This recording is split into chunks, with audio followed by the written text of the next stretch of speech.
A lot's been said about the hunt for Pablo.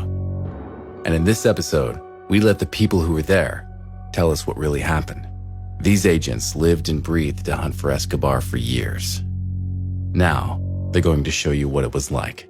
I was already used to seeing violence, but not as bad as it was there. You could get assassinated at any time. And it was kind of a situation where violence begot violence. He was the most important, probably the most significant terrorist of his time because he attacked the government, and I had never seen that happen before. I was worked all over Latin America in some really nasty places, but I had never ever seen organized crime try to take down a sovereign government the way he did. Unprecedented. Hasn't occurred since. We used to say that you could do anything once, and he was sort of living proof of that. You wanted to kidnap the Supreme Court? You could do that once. He did it. You want to kill a sitting cabinet minister? You could do that once and get away with it. He did it. You want to blow up the Colombian FBI headquarters in Bogota? You could do it once. He did that. You want to blow up an airliner, try to kill the leading presidential candidate? You could do that once, get away with it. He did it. He did all these things, and he did them without a second thought. In the space of 3 months in 1989, Escobar has had one would-be president shot dead and has taken down a commercial jet in an effort to kill another. Escobar is not just a drug trafficker, but an international terrorist. It's going to be a war to the death.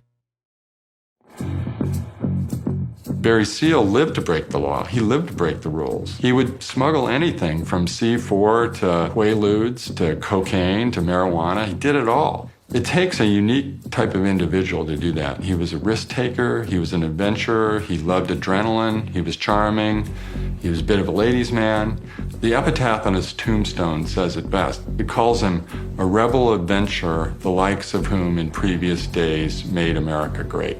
He was a buccaneer, a pirate almost. In the 1970s, Griselda Blanco rose to become the world's first female narco-terrorist. She would kill you if you owed her money. She would kill you if you encroached on her territory.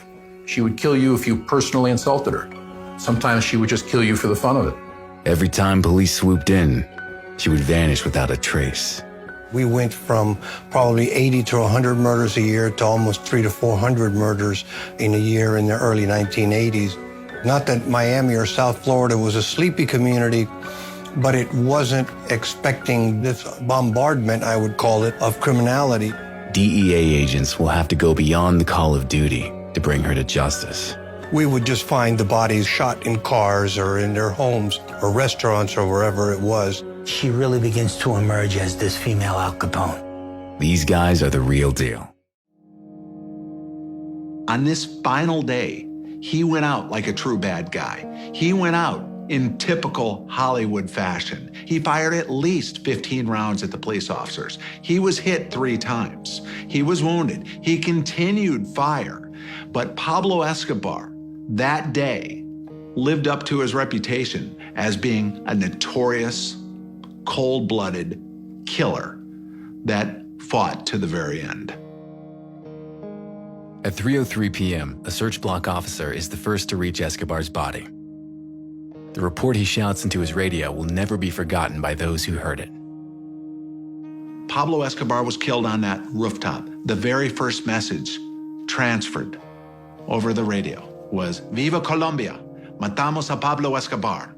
Long live Colombia, we've just killed Pablo Escobar."